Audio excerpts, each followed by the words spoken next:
Boa noite, meninas. Boa noite. Boa noite. Hoje a gente vai discutir aqui no nosso encontro o capítulo 9 do livro Coração do Yoga. O capítulo 9 ele tem como título Ações Deixam Rastros.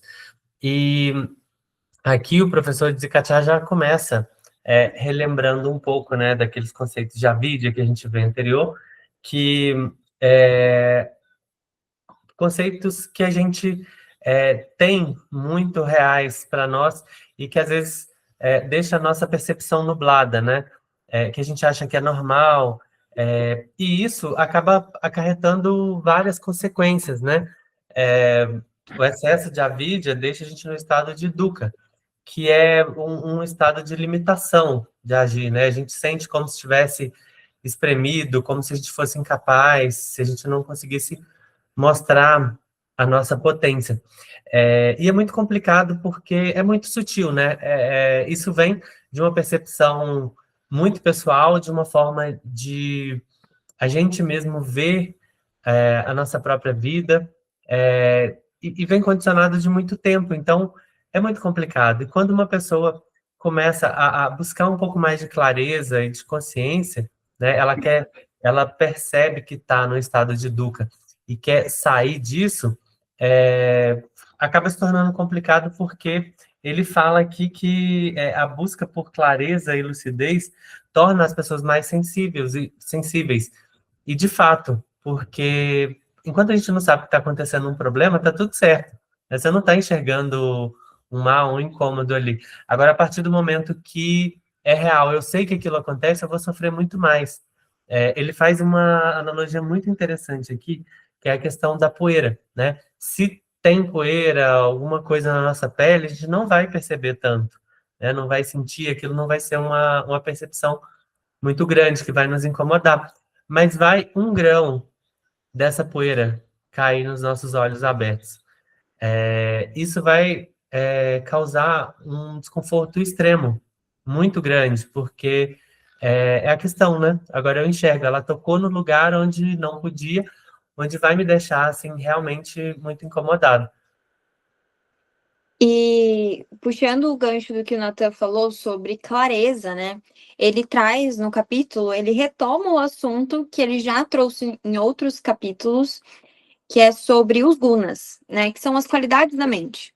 Que é muito importante olhar para elas com clareza, realmente, né? Porque elas são muitas vezes produtoras de sofrimento, né? Elas podem gerar sofrimento, que é, retomando rapidinho, tamas, que é aquela mente lenta, que é fixo, que pesa, então aquela famosa preguicinha, e rádias, que é o movimento constante, então quando a nossa mente está extremamente acelerada, e sattva, que é a única qualidade da mente que ela não gera sofrimento, porque é quando a gente está num lugar de clareza, de discernimento, que é o contrário justamente de uma mente agitada. Quando tem muita coisa acontecendo na mente, a gente está longe, né, de ter essa clareza.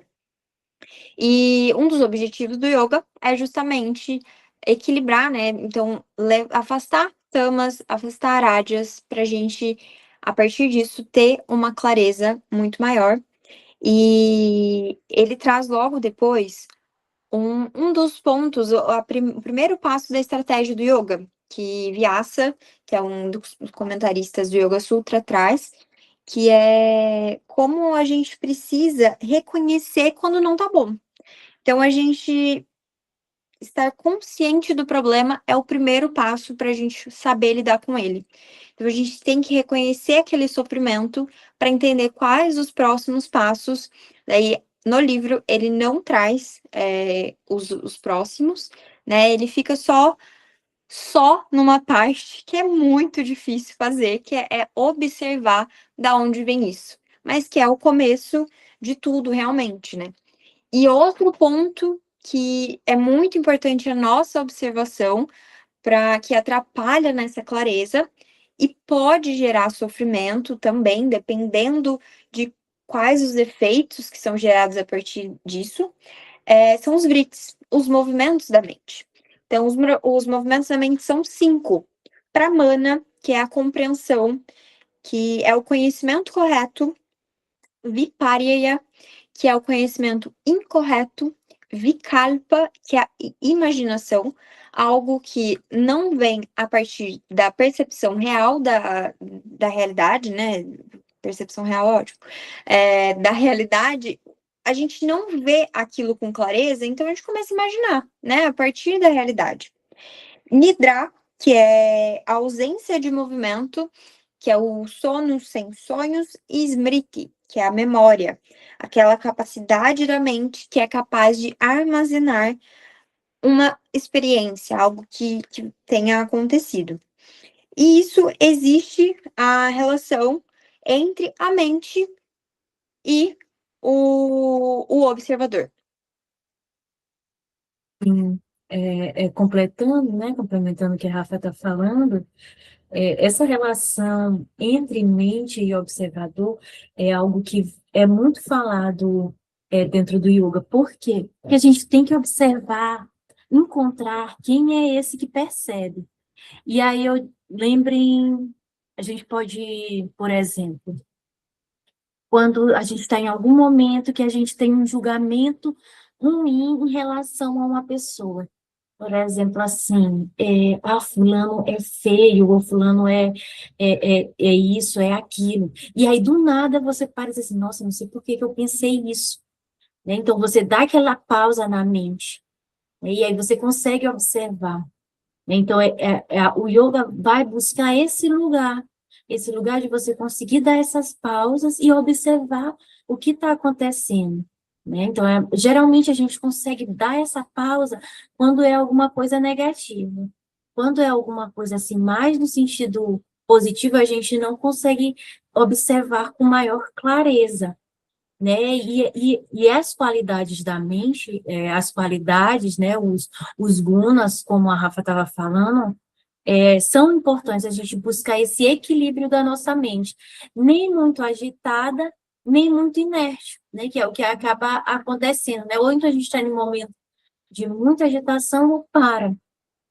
E com isso, a gente tende aí a alguns condicionamentos, né, alguns condicionamentos da nossa mente. A gente tende a gostar de sempre da mesma coisa.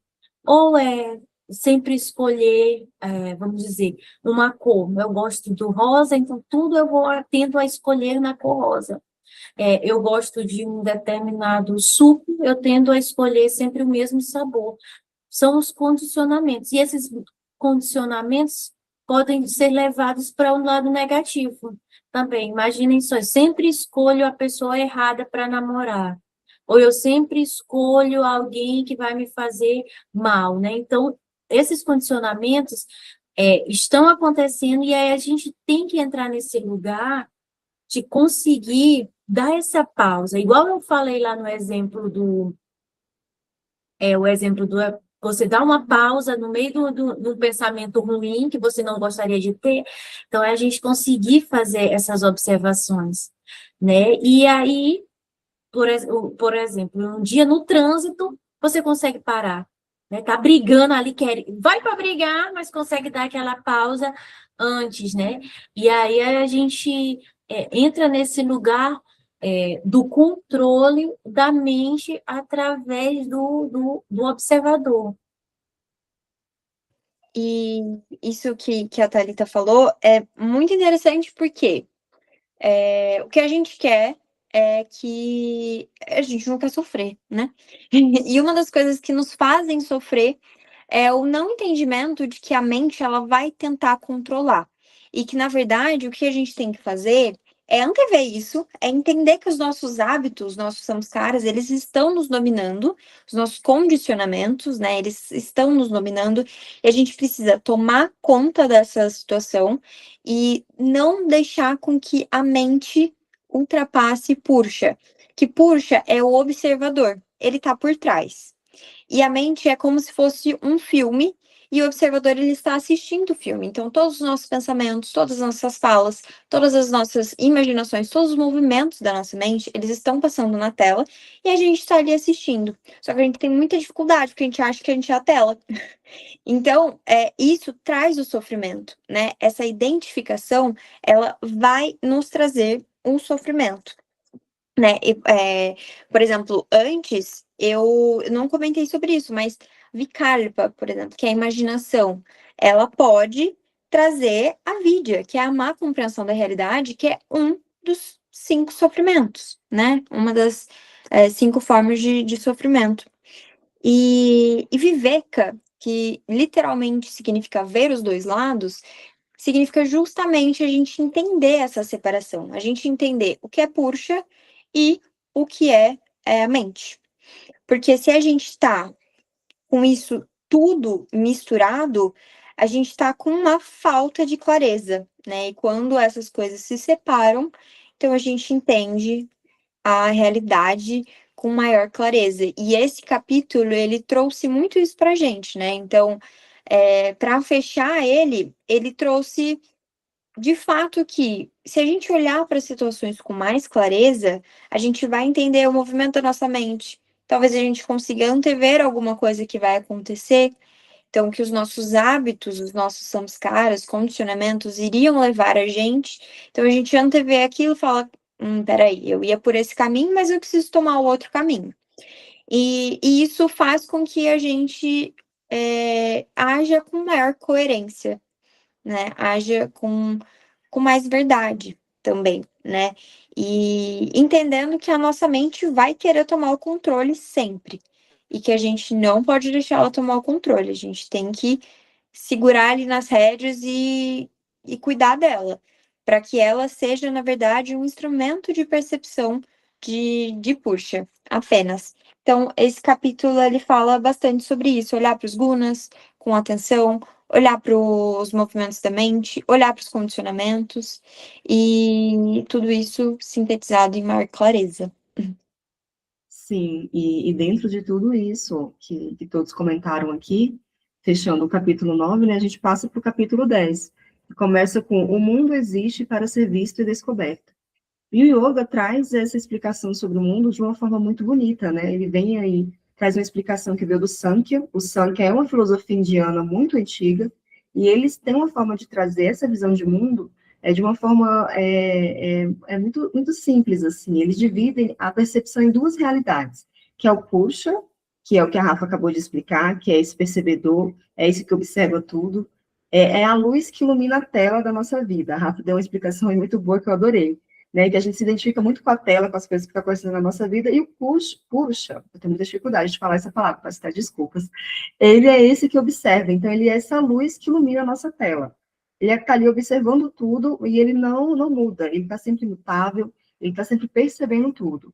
E a segunda realidade que o Sankhya traz para a gente é o Prakriti, que é o que está sempre em constante mudança, que é o nosso corpo, a nossa mente, as nossas emoções, o que acontece com o mundo ao nosso redor, tudo isso que a gente percebe com os nossos olhos, o que a gente sente é o Prakriti, que a gente pode trazer como uma natureza, o que está sempre em mudança. Então, existe sempre essas 2 realidades, do qual o Sankhya explica como o mundo funciona, e a ideia aqui é a gente não se identificar tanto com o que está sempre em constante mudança, né? Eu tenho uma frase numa aula de yoga que eu fazia, que estava escrito lá a frase, né? Nada constante, exceto a mudança. Ou seja, a mudança é a única coisa que a gente tem certa na nossa vida. Ela vai estar sempre mudando, a gente vai estar sempre com uma nova fase, a gente muda o nosso corpo físico. Há 10 anos atrás, a gente tinha células completamente diferentes do que a gente tem hoje. Então, isso está sempre em constante mudança. E o Purusha, ele não muda. Ele não morre, ele não nasce, ele está sempre aí dentro da gente, e é isso que a gente busca ter maior percepção, é parar um pouco de observar isso que está sempre em constante mudança, e se conectar mais com o Purusha, que não tem tanta mudança.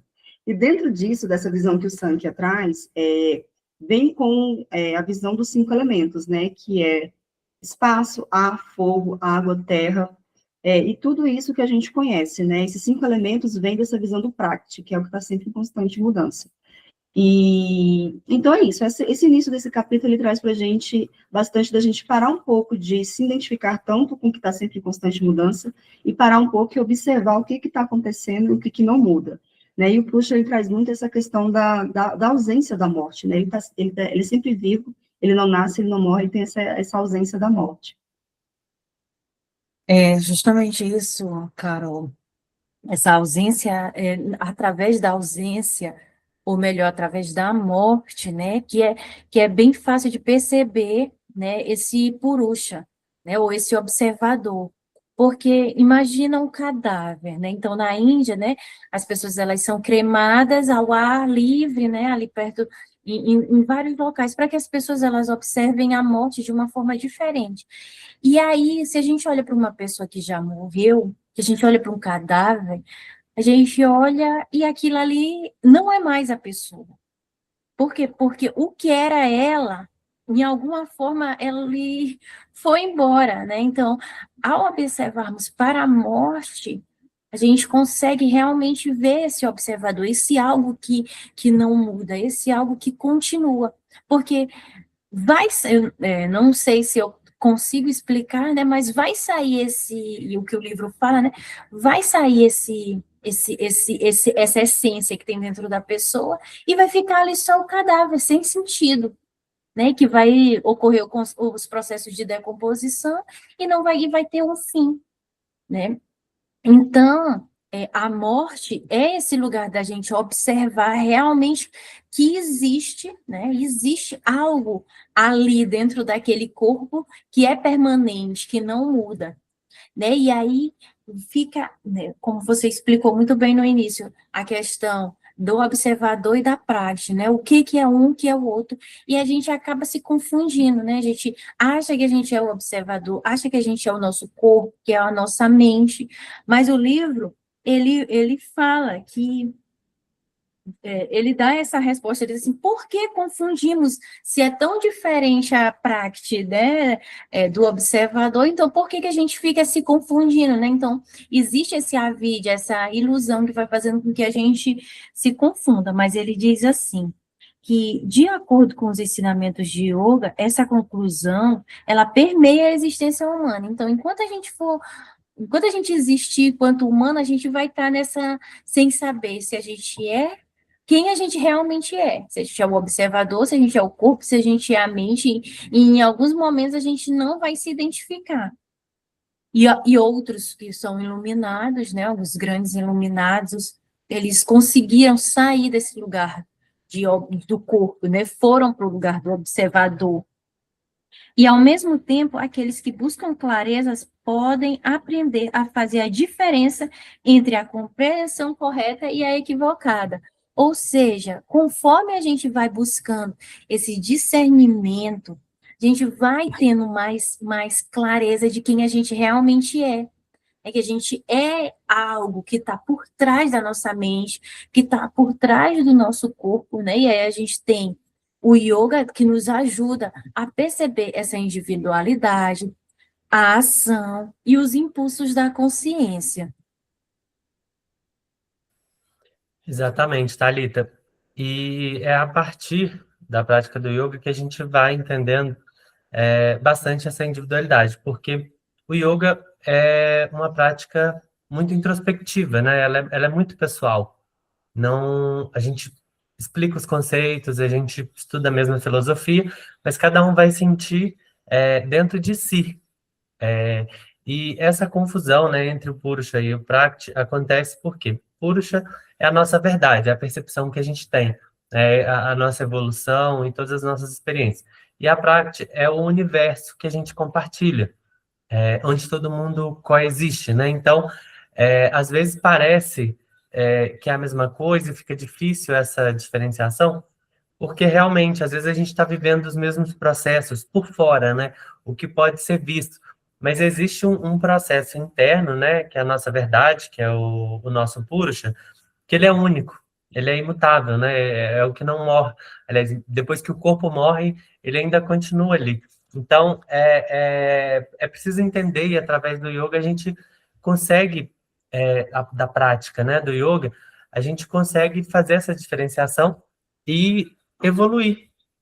Aqui no livro ele fala, né, que a evolução ela é muito pessoal. O fato de uma pessoa evoluir não quer dizer que todo o sistema no qual ela está inserido, né, os familiares, os amigos, as pessoas com quem ela convive, vai evoluir também. Porque é a prática dela que está evoluindo, que está tendo mais clareza, que tem uma compreensão maior. Então, o Purusha, desculpa, a prática não evolui, né? É o mesmo ambiente, mas só cada indivíduo vai evoluir de uma forma diferente. Então, mesmo que ele usa um exemplo aqui que é muito legal, que é como a luz é para a física moderna, né? Que aqui diz que a gente só pode enxergar as coisas materiais, o que está acontecendo lá fora, quando tem luz, né? Quando tem luz sobre um objeto, sobre alguma coisa. Você consegue ver esse objeto que está acontecendo. Mas é uma percepção diferente porque no nosso Purusha, mesmo no escuro, a gente vai conseguir enxergar porque é a nossa verdade, é uma coisa muito interna. Então, não faria essa diferença, porque tem um impulso interior. A gente vê muitas vezes pessoas interpretando a mesma situação de forma diferente, porque o seu Purusha está num momento de evolução, tem uma clareza diferente das outras pessoas. Então, se você está um pouco mais evoluído, você vai entender algumas situações com mais clareza. Se você, né, não evoluiu tanto, certo, o mesmo assunto, né, que é fácil para uma pessoa pode ser diferente. Então, não se trata do externo, né, do que se vê, do material. É muito da própria verdade, do seu próprio Purusha. E aí tem algumas questões, né, que ele menciona aqui no livro, de onde vem essa relação, né? Purusha Prati. Não tem uma única explicação tão prática. Aqui no livro, ele cita que existem teorias, né, de que é um jogo divino, pode ser um mero acaso, tem até a história de uma entidade que queria viver várias experiências e acabou originando essa situação toda, mas aí cada vertente vai entender de uma forma. Assim como também tem um questionamento que ele menciona aqui no livro, que das teorias da morte, né? O que acontece com o Purusha depois da morte? A Thalita já até meio que respondeu essa pergunta ali atrás, né? O Purusha é a nossa verdade. Ela é muito individual, ela é imutável, então ela vai continuar aqui mesmo depois que não tenha um corpo físico levando isso adiante, né? Aí a explicação que ele faz aqui é até muito bonita, eu achei, né? Que é como se fossem os rios, né? Cada um tem seu movimento, cada um passa por um lugar, às vezes eles se entrelaçam, mas o objetivo é sempre desaguar no mar. E esse mar seria uma energia superior, Deus, né?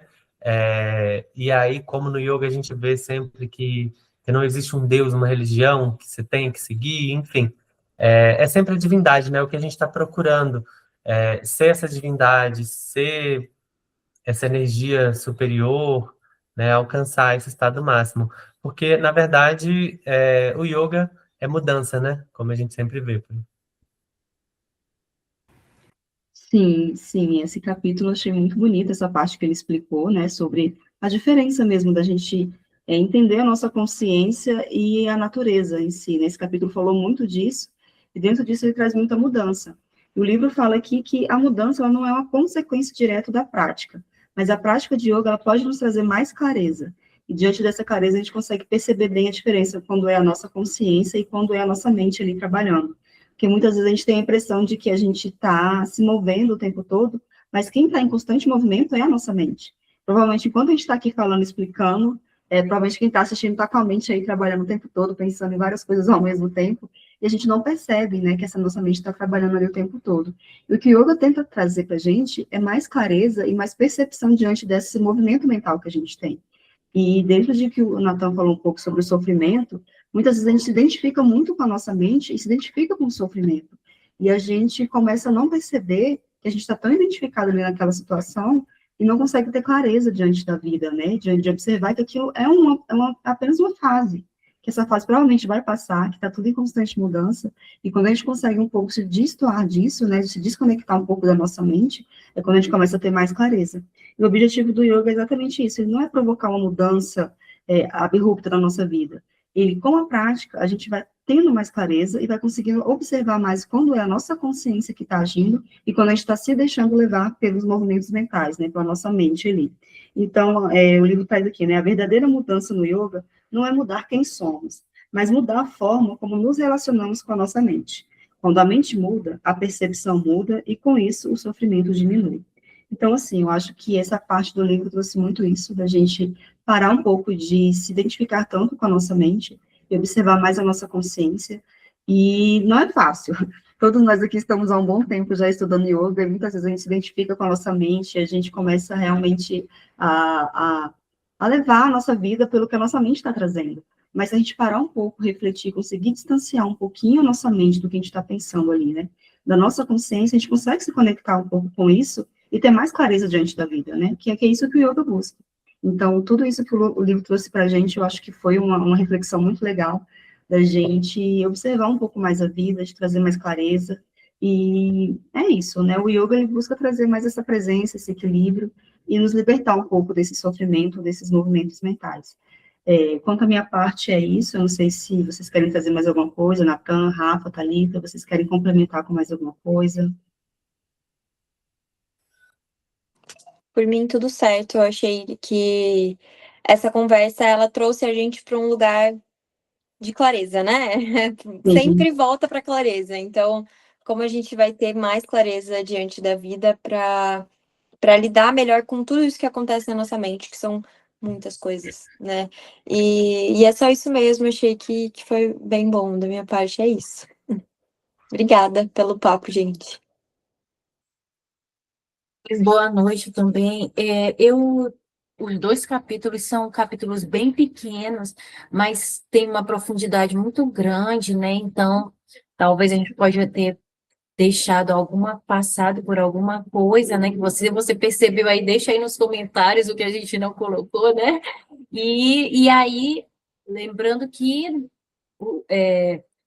é muito conteúdo, estudamos bastante, e sempre, né, a gente precisa aprender cada vez mais. Mas também, por mim, foi maravilhoso, é sempre ótimo estar junto com vocês, e estudar, e cada vez me fortalecer e crescer mais com os meus amigos, né, tão longe fisicamente, mas tão perto aqui, né, através das redes sociais. Então, eu agradeço muito. Excelente. Reflexões muito boas nessa noite, nesses dois capítulos. A Thalita resumiu muito bem, né? Pequenos em palavras, mas gigantes em significado, como quase tudo na vida, né? Que envolve as nossas percepções, e esse estudo, né? Que a gente faz da nossa existência. Enfim, muito bom, gente. Boa noite e até o próximo É encontro. isso. Boa noite. Boa Até a noite. próxima. Tchau, boa noite. Tchau.